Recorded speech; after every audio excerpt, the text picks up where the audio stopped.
disponíveis sempre às sextas-feiras, tá? Então toda sexta-feira vai ter uma aula disponível. A partir das 19 o arquivo já vai estar disponível para vocês, tá bom?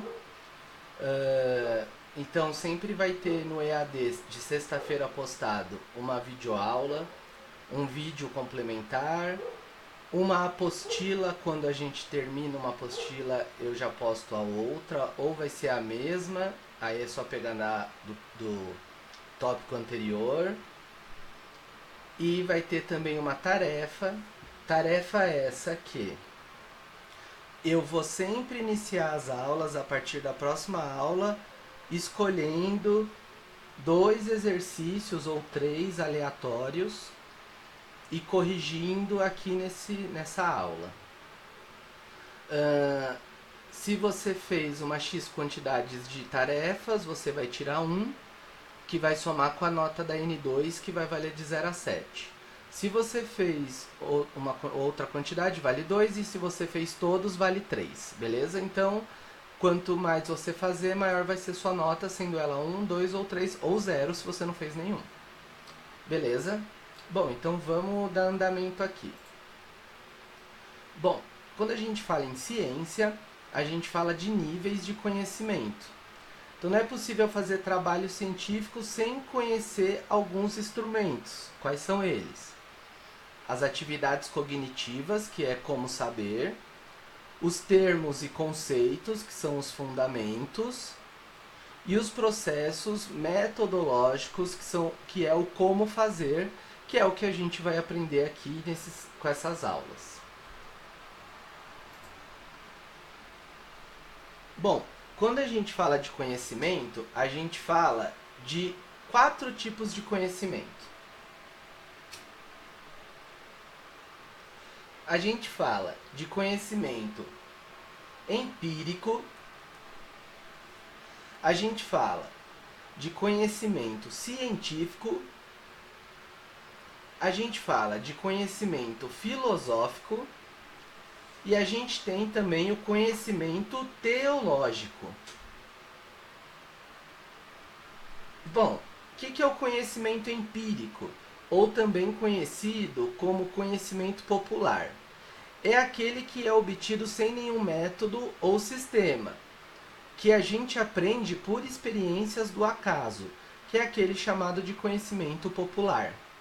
A pessoa conhece o fato e sua ordem aparente, podendo ter sido influenciada por tradições coletivas, religiosas e etc. Então, o nosso conhecimento empírico, ele tem influência.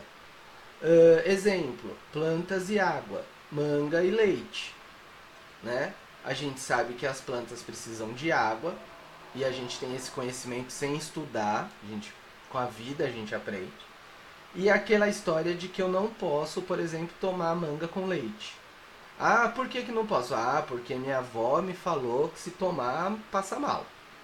Então esse tipo de conhecimento é o que a gente chama de conhecimento empírico.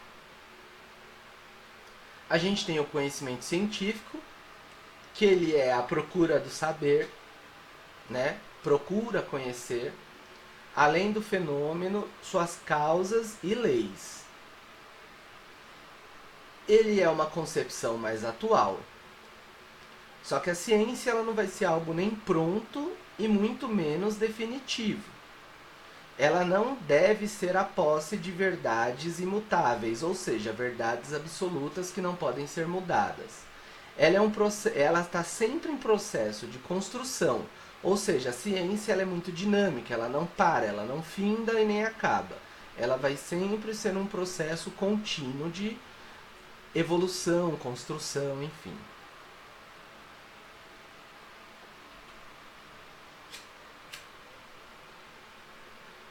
A gente tem também o conhecimento filosófico. Ele vai se distinguir do científico pelo objeto de investigação e pelo método. O objeto, ele é de ordem suprassensível. O que isso quer dizer? Que ele ultrapassa a experiência, ele vai para o campo, às vezes, da imaginação. Ele vai interrogar muito, né? Então ele interroga continuamente a si mesmo, às suas próprias convicções criadas e a sua própria realidade. Então ele nunca vai ter a pura convicção. Ela sempre vai ser um questionamento e sempre interrogável os porquês da filosofia.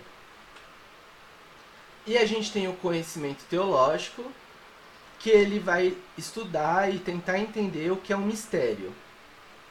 A gente pode fazer ele via inteligência, que é a reflexão e auxílio de instrumentos, procedimentos científicos ou filosóficos. Ou a gente vai ter ele pela aceitação de explicações de alguém que o desvendou, em atitude da fé ou diante de algum conhecimento que para ela foi revelado. Bom, a gente entende que a ciência ela vem da verdade através de evidências que geram certeza.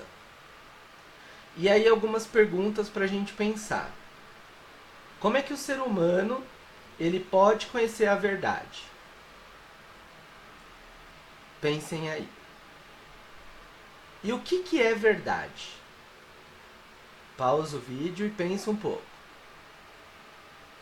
Quais evidências reveladas são realmente a verdade? Perguntas que a ciência deve e busca explicar.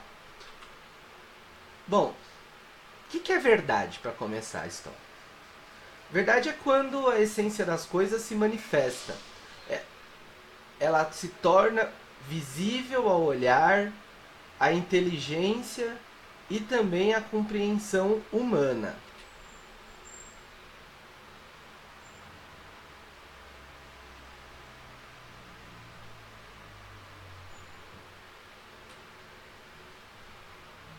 Bom, todos querem estar com a verdade, mas o problema da verdade está na finitude do ser humano, frente a toda a complexidade do que é a realidade.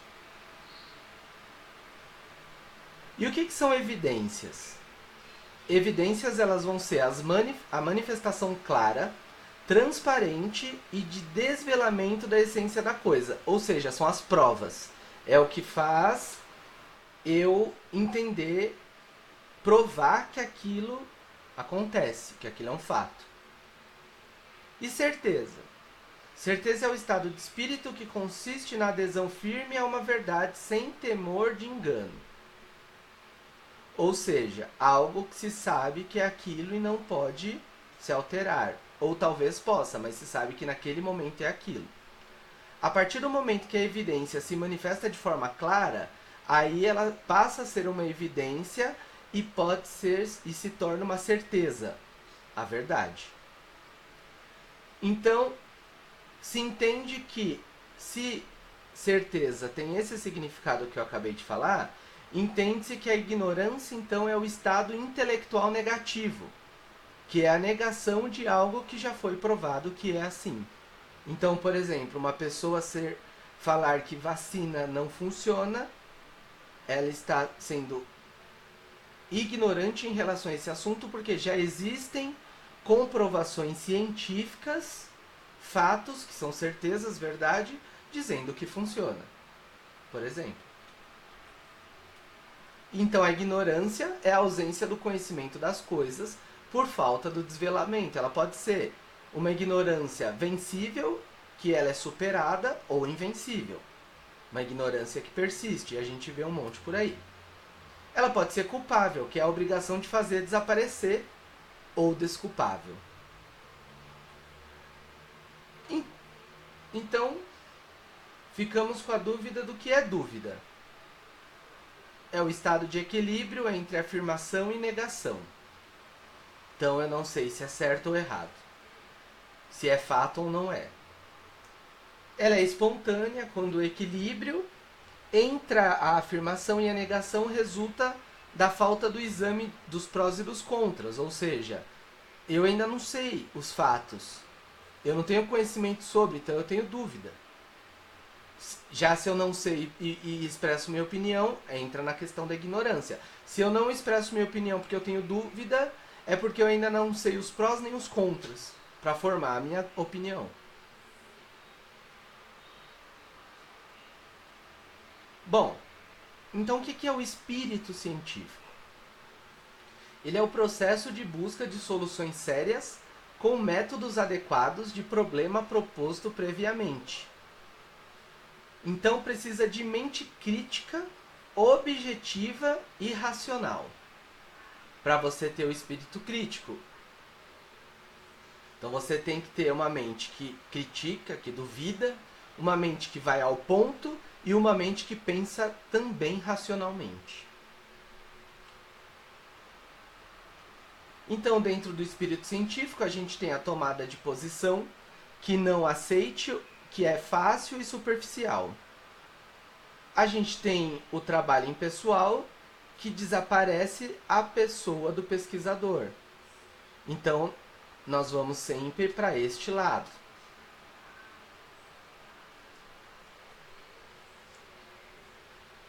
Bom, alguns conceitos de pesquisa que a gente tem. Procedimento racional e sistemático para proporcionar respostas a problemas propostos. Ela é feita, a pesquisa, quando falta informação para responder um problema, ou quando a informação está desordenada ou incompleta.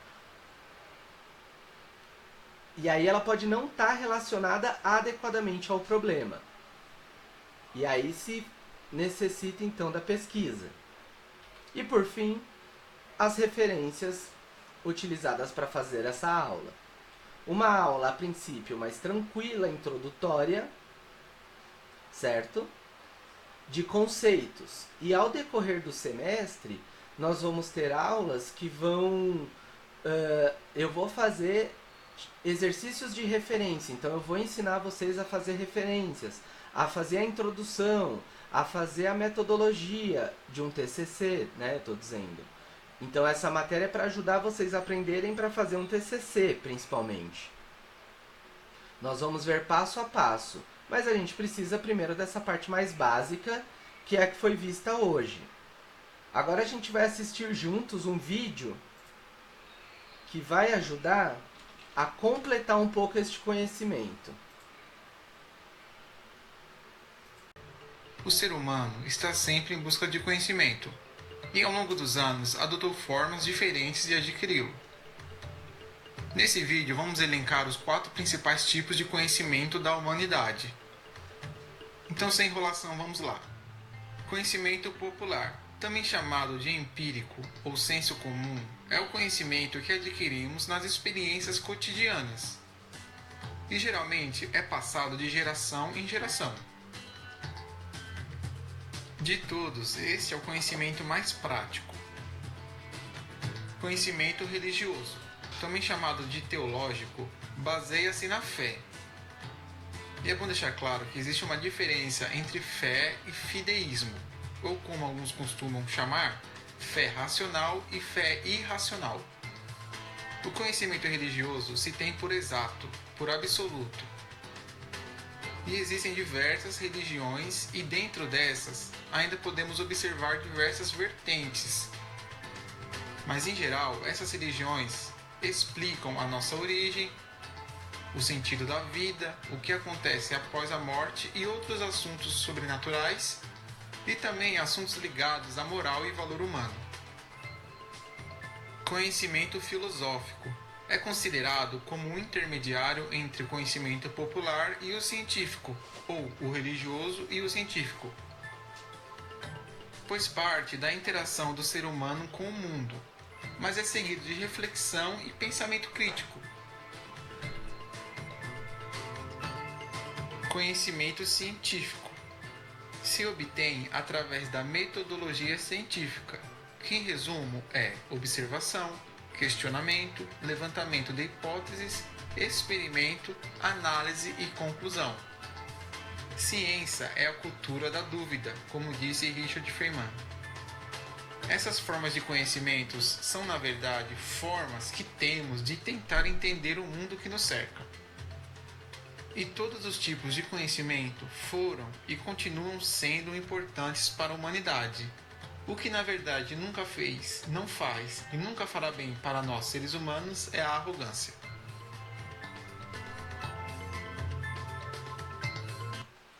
Bom, a arrogância que ele fala no final do vídeo ela nada mais é do que a ignorância que eu estava explicando agora nos slides. Certo? Então, não vamos ser ignorantes, vamos assistir essa aula. Assistam agora o vídeo complementar, que é para vocês conseguirem fazer a tarefa. Lembrando que eu vou escolher 3 tarefas aleatórias e vai estar no vídeo da aula da semana que vem. Ok? Um abraço e bom fim de semana!